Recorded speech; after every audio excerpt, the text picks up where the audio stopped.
Universe here on GlitterBeam Radio, and obviously we are doing 30 hours for a rainbow, collecting charities, collecting cash, charities. Yes. We are collecting charities. We've got 15 of them right now. Yes. Speaking of, I got another charity for the collection now. Champion. Yes. Champion. We talk with Time for Inclusive Education Scotland, and we talk with a charity patron, which is Susie. Hello. Good morning, boys. Oh, How are okay. you? Well, we do this voice then. Good morning, Susie. How are you? Oh, I'm very well. Oh, okay. An Italian accent. I love how you played Stevie Nicks before you got a middle-aged lesbian on. You very much knew exactly. I love it. Well played, lads. We do it well. Listen, Susie, we spoke yesterday a little bit about Time for Inclusive Education, but of course, today is another day, new listeners, and they are donating, so we want to make sure that they understand why it's important to donate for Time for Inclusive Education. Time for Inclusive Education is a charity set up by two amazing guys, and it really is about going into schools and talking to kids with age-appropriate material, stuff like that, explaining about how language can be hurtful and this and that. We all went to school, right? I went to school in the 80s and 90s. I was 8 years old when the government brought in Section 28.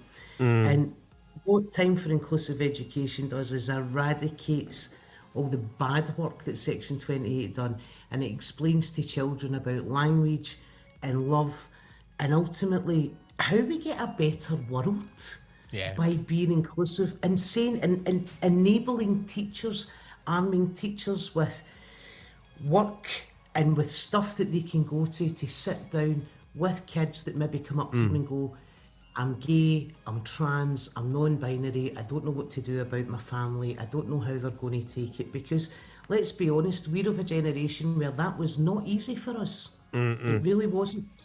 And now we can have it that kids are educated and they can go home, they can ask questions, they can have open and frank discussions with their parents, which would be age appropriate as well.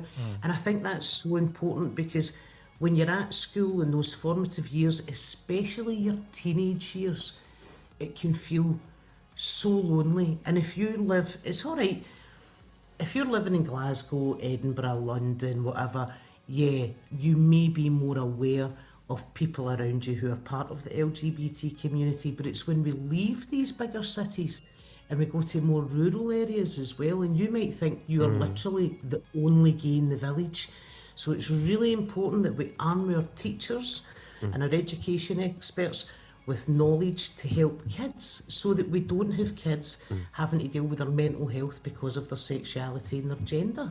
I would have loved to have had a service like this when I was growing up, because the fact that it was because of Section 28, we were never allowed to have that education in school. We were never allowed to see any material about, being in the part of the LGBTQ plus community. So everything that was there, it was hidden from us. So we did feel like we were completely alien. Why am I feeling this way? Should I be feeling this way? Is it correct that I'm feeling this way? Yeah. And all of that. And then hearing the mild homophobia in the family home, that was almost accepted. And it wasn't that your parents were outright against the gays, it was just the language of the time. I mean, I've actually got a show on BBC iPlayer, and it's called Femme Fatality.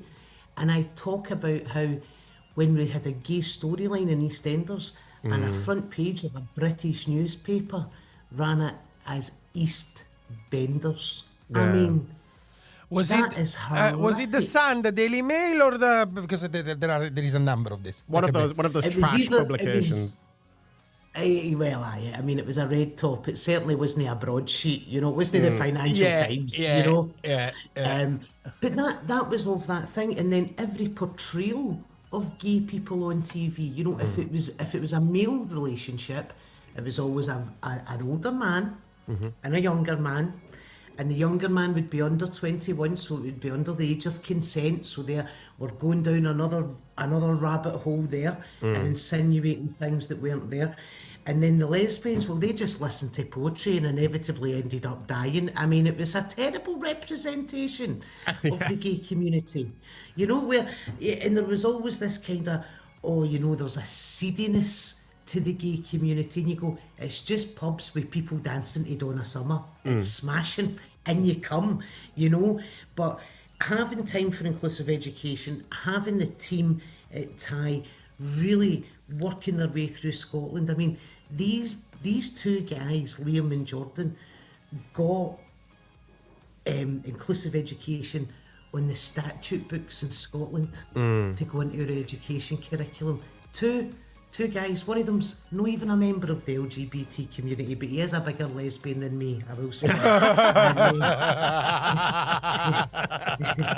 Loves the poetry and the Stevie Nicks, let me tell you. But it makes a difference to a kid's life, and I'm so honoured to be the patron of the charity. And one of the first things I've done was going to in Pride Month, went to the city chambers and talked to about 250 teenagers about my story of coming out, because when I came out, I left the house and I moved in with my gran for 2 years.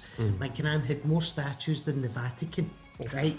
Didn't they all? And had the most Irish Catholic sounding name you've ever heard. And I told her I was gay, and her reaction was, does this being gay mean you can't put the kettle on, right? So that was it. That's my coming out. That was it. And when you say that to kids and you explain her background, and then you with her, ultimately it was about love. Ultimately, and when you explain that to kids, it gave them the confidence. And the guys sent me an email after that event, and a kid at that event left after I had done my talk and phoned her mum and told her mum she was gay, and her mum was like, that's absolutely fine. But it gave her that confidence of course, to go, no, I am going to be who I am. And what a remarkable, brave thing to do for a young person. 100%. Thank you so much. Thank you so much for obviously joining us today. It is absolutely fantastic to hear all of those stories. We could sit and listen to them for hours. I need to ask you something, Fantastic. Susie, before saying goodbye. I'm gonna hold a piece of paper in front of the screen. Can you invite everybody to donate, please? Please, please, please. I can't tell you how important the work is as we are facing the rise of the right. Please text Glitter to 70331 to donate £3. And you know what? The right are coming after us, and it doesn't matter where we fit under any of those letters or on this big old rainbow spectrum. They are coming for all of us, and don't think that they're not. So it's so important that we can support our charities to look after people and to educate our kids and look after each other. Or 100%. go to Speakeasy, go to Delmonica's, go to the pub in Glasgow, because they are collecting money as well for 30 hours for a rainbow. So I'll be in there later on in the day. It'll be great. good. Make Fabulous. sure the people send messages. Force them. Just pin them down, force them, and say you're not going to get out of here if you don't send a message. Lads, I'm a menopausal lesbian. I will happily threaten people. Good. I count on you. Susie, thank you. Thank you so much. Thanks, boys. Right, Talk take to care. you later. later.